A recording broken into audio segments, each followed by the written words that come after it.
Comme exemple concret, parce que ça m'arrive tout le temps, c'est l'exemple du retard.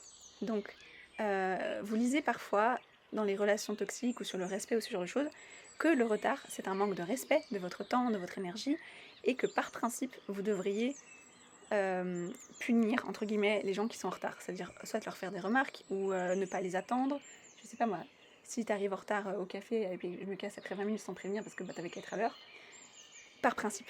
Sauf que moi, j'ai aucune notion du temps, donc j'ai beaucoup de tolérance pour les gens qui sont en retard. Moi, je suis pas souvent en retard parce que j'ai tellement peur d'être en retard que je suis en avance. Oui.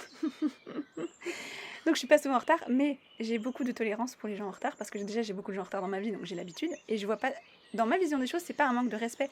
Ça peut être dû à de la neuroatypie parce que moi j'ai un TDAH et c'est souvent, on n'a pas la notion du temps, donc c'est pas grave. Enfin, c'est normal d'être en retard. Limite c'est construit dans notre cerveau le retard. Ça peut être aussi des gens très occupés qui disent tiens je vais faire tourner une dernière machine. Enfin il y a souvent des bonnes raisons au retard. Pareil, si c'était les embouteillages, je voudrais pas que mes amis ils partent 1h30 plutôt de chez eux pour être sûr d'être à l'heure. C'est pas grave si ce sont des embouteillages, je vais pas mourir. En plus, j'adore lire, donc j'ai toujours un livre sur moi. Donc ça me gêne absolument pas d'attendre. D'autant que quand j'ai vraiment un truc important, par exemple, un jour j'attendais ma flamme jumelle, il devait passer la soirée chez moi, et il m'avait dit qu'il serait là à une telle heure, mais moi je devais sortir le chien, donc je l'attendais pour sortir le chien. J'ai attendu un peu, et après le chien voulait sortir. J'ai pas fait de caca nerveux, je lui ai juste écrit un texto en mode écoute, je dois sortir le chien, il peut plus attendre, ciao, à plus. Et du coup, il a attendu dans sa voiture que je rentre. Et c'est tu le fais avec moi aussi. Et je le fais avec toi. Ça m'arrive des C'est fois, ok. quand je viens te voir, Oui.